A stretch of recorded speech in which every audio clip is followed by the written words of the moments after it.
Hello दोस्तों। आपका अपना चैनल एक्सप्लोरिंग एजुकेशन आपका स्वागत करता है। डेली जीके के मॉक टेस्ट में आज हम बात करेंगे एक और टेस्ट की। तो देर न करते हुए शुरुआत करते हैं हम अपनी वीडियो की। अगर हम बात करें आपने पहले क्वेश्चन में, तो कह रहा है पेरे ऑक्सीड ऑक्साइड नाइट्रेट क्या है? क्या एसिडिक डाई है? क्या क्या प्लांट का हार्मोन है? क्या क्या विटामिन है? क्या या सेकेंडरी पोल्यूटेंट है? तो इसको सेकेंडरी पोल्यूटेंट की कैटेगरी में रखा जाता है। डी सही आंसर हो जाएगा। अगले क्वेश्चन की बात करें, कौन सी रिवर भारत में ओरिजिनेट नहीं होती? इनमें से कौन सी रिवर भारत में ओरिजिनेट नहीं होती? तो जो गंगा है वो भारत में ओरिजिनेट होती है उत्तराखंड के उत्तरकाशी डिस्ट्रिक्ट में गौमुख से। जो महानदी है वो भी ओरिजिनेट होती है और सतलुज भी ओरिजिनेट होती है, लेकिन ब्रह्मपुत्र भारत में ओरिजिनेट नहीं होती है, तिब्बत से ओरिजिनेट होती है आपकी ब्रह्मपुत्रा। तो सी क्या हो जाएगा? सही आंसर हो जाएगा। To whom the line a things of beauty is a joy forever is as tribute. तो इनमें से एक पोयम, इंग्लिश की पोयम की लाइन पूछ रहा है। ठीक है, तो ये पोयम की जो लाइन है वो जॉन कीट ने ये पोयम लिखी है। बी क्या हो जाएगा? सही आंसर हो जाएगा। नेक्स्ट क्वेश्चन की बात करें, इनमें से कौन से लीडर का जो बर्थडे है वो टीचर डे के रूप में मनाया जाता है? तो ये भारत के पहले उपराष्ट्रपति थे, दूसरे राष्ट्रपति थे और इन्होंने थीसिस ऑफ वेदांता दी थी। इनका नाम है एस राधा कृष्ण। बाकी नाम की बात करें, सी राजगोपालाचारी। तो सी राजगोपालाचारी भारत के इंडिपेंडेंट इंडिया के पहले इंडिपेंडेंट इंडिया के पहले गवर्नर जनरल थे। और सीआर फॉर्मूला, विभाजन को टालने के लिए सीआर फॉर्मूला भी इन्होंने दिया था। राजेंद्र प्रसाद, जिनको अजात शत्रु के नाम से जाना जाता है, राजेंद्र प्रसाद, ये भारत के पहले राष्ट्रपति थे। और अ, इनको बिहारी बाबू के नाम से भी जाना जाता है। इसके अलावा बात करें, लाला लाजपत राय गदर पार्टी से जुड़े हुए थे, मतलब गरम दल से जुड़े हुए थे लाला लाजपत राय। और नरम लाल बाल पाल में भी इनका नाम आता है, किसका? आपका लाला लाजपत राय का। अगर हम बात करें यहाँ पर आगे की,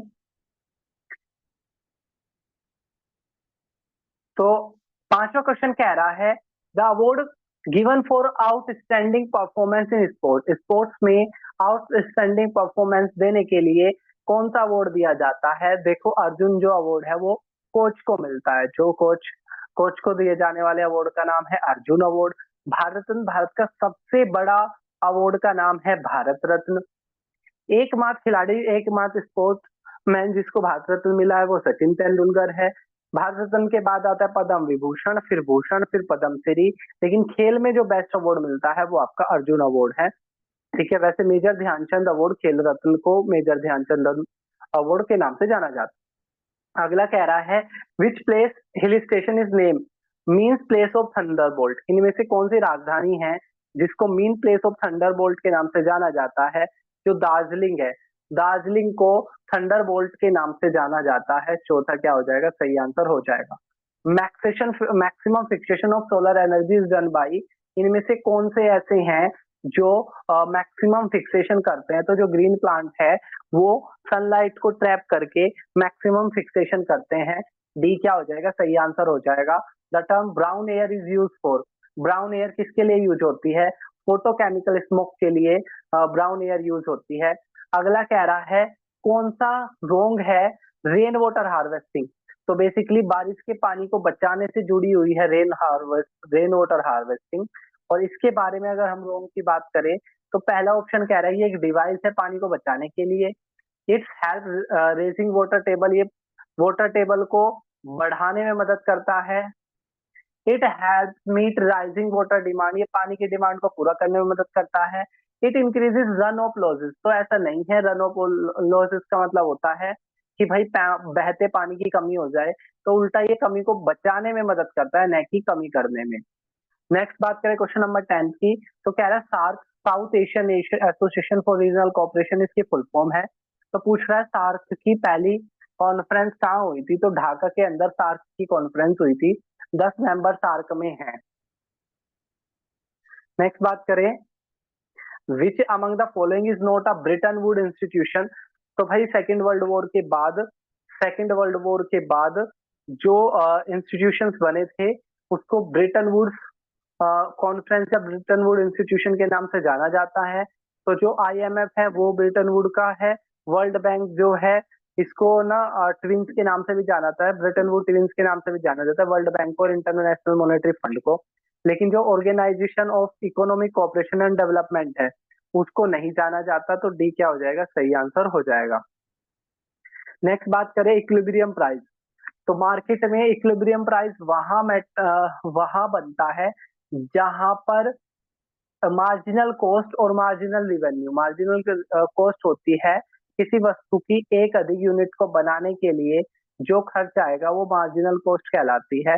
और किसी वस्तु की एक अधिक यूनिट को बेचने से जो फायदा होता है, जो कमाई होती है, वो मार्जिनल रिवेन्यू कहलाती है। तो जब एमसीएमआर के बराबर हो जाएगा तो वहां पर मार्केट इक्विलिब्रियम में आ जाएगा, संतुलन में आ जाएगा।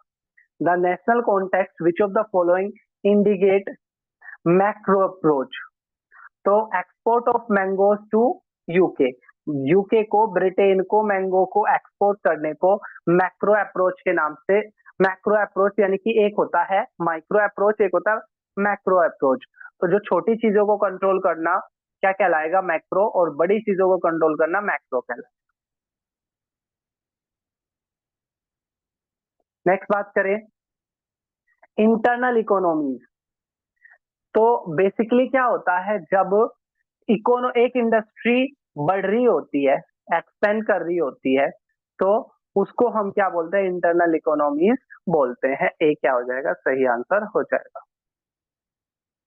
The ship building yard Mazagon Dock is located at. Mazagon Dock जो शिप बिल्डिंग यार्ड है वो कहाँ है, तो मुंबई के अंदर है Mazagaon dock.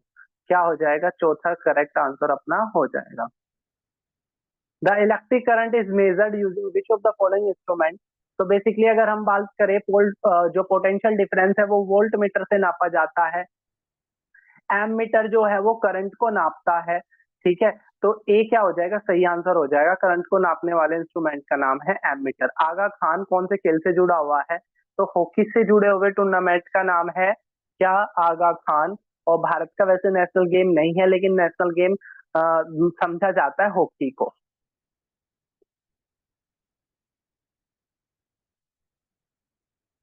The legislature gains a priority over the executive. तो इसमें से कौन सी व्यवस्था है जिसमें लेजिस्लेचर का काम होता है कानून बनाना, एग्जीक्यूटिव का काम होता है कानून को इम्प्लीमेंट कराना। तो क्वेश्चन पूछ रहा है कि कौन सी ऐसी व्यवस्था है जिसमें लेजिस्लेचर ज्यादा पावरफुल है और एग्जीक्यूटिव कम पावरफुल है। तो जो पार्लियामेंट्री, जो गवर्नमेंट व्यवस्था है, इसमें जो लेजिस्लेचर है वो ज्यादा पावरफुल होती है। ठीक है, वो यानी कि किसी भी नियम कानून पे कंट्रोल करती है। और बात करें प्रेसिडेंशियल गवर्नमेंट, वहां पर प्रेसिडेंशियल मजबूत होते हैं। फेडरल गवर्नमेंट जहां पावर बटी हो वो फेडरल गवर्नमेंट कहलाती है। ऑथोरिटेरियन गवर्नमेंट नॉर्थ कोरिया की तरह होता है जहां पर जो व्यक्ति है वो अपनी मनमर्जी चलाता है। नेक्स्ट है the legislature in a democratic country can influence public opinion by. जो लेजिस्लेचर है, जो कानून बनाती है, वो एक डेमोक्रेटिक कंट्री में, लोकतंत्र कंट्री में लोगों की राय को, पब्लिक ओपिनियन को कैसे इन्फ्लुएंस कर लेती है, तो पब्लिक इश्यूज पर फोकस करके वो ऐसा कर लेती है। ए क्या हो जाएगा, सही आंसर हो जाएगा। नेक्स्ट है question number 20। If the president want to resign from his office. अगर प्रेसिडेंट अपने ऑफिस से रिजाइन करना चाहते हैं तो वो लेटर लिख के किसको देंगे, तो प्रेसिडेंट लिख के देंगे वाइस प्रेसिडेंट को, और वाइस प्रेसिडेंट लिख के देंगे प्रेसिडेंट को। चीफ जस्टिस ऑफ इंडिया अगर रिजाइन करना चाहते हैं तो वो प्रेसिडेंट को रिजाइन देंगे, और प्राइम मिनिस्टर अगर रिजाइन करना चाहते हैं तो वो भी प्रेसिडेंट को ही रिजाइन देंगे। नेक्स्ट बात करें, विच of the following is not a union territory. ऐसे क्षेत्र जो किसी दूसरे क्षेत्र में नहीं मिलाए जा सकते थे, जिनकी पॉपुलेशन बहुत कम थी, उनको हमने यूटी बनाया था। फिलहाल यूटी की संख्या 8 है। और पूछ रहा कौन सा यूटी नहीं है, तो दादर और नागर हवेली हमारा यूटी है। लक्षद्वीप जो 36 आइलैंड का इधर एक ग्रुप है, और ये सारे कोरल आइलैंड है, ये भी हमारा एक यूटी है। पुडुचेरी ऐसी यूटी जो 3 राज्यों में फैली हुई है। और नागालैंड, नागालैंड भारत का एक यूटी ना होकर एक स्टेट है, तो इस क्वेश्चन का जो सही आंसर हो जाएगा वो हो जाएगा भाई आपका नागालैंड। ठीक है, डी क्या हो जाएगा, सही आंसर हो जाएगा। बात करें क्वेश्चन नंबर 22 की, don't laugh we are police. एक बुक लिखी गई है don't laugh we are police, और इस बुक को लिखा है बिशन लाल वोहरा ने। बिशन लाल वोहरा ने लिखा है। सी क्या हो जाएगा, सही आंसर हो जाएगा। What is ordinary law? ऐसे लॉ जो law made and enforce by the government, ऐसे लॉ जिनको सरकार ने बनाया हो, गवर्नमेंट ने बनाया हो, ऐसे लॉ को हम क्या बोलते हैं, ऑर्डिनरी लॉ बोलते हैं। नेक्स्ट बात करें, for a missile launch with a velocity less than earth escape velocity total energy. एक मिसाइल जिसको अर्थ की कम earth launch with a velocity less than earth escape velocity, earth की एस्केप वेलोसिटी से कम पे लॉन्च किया गया हो, तो उसकी टोटल एनर्जी क्या होगी, तो उसकी टोटल एनर्जी नेगेटिव होगी। बी क्या हो जाएगा, सही आंसर हो जाएगा। मोलिबेंडम डेफिशिएंसी, मोलिबेंडम डेफिशिएंसी से क्या चीज, किस चीज की एक्टिविटी कम हो जाती है, तो नाइट्रेट रिडक्टेंट। चौथा क्या हो जाएगा, सही आंसर हो जाएगा। तो ये था हमारा जीके का मॉक टेस्ट पेपर। कल जल्दी हम मिलेंगे एक और मॉक टेस्ट के साथ। तब तक के लिए टेक केयर, जय हिंद, जय भारत।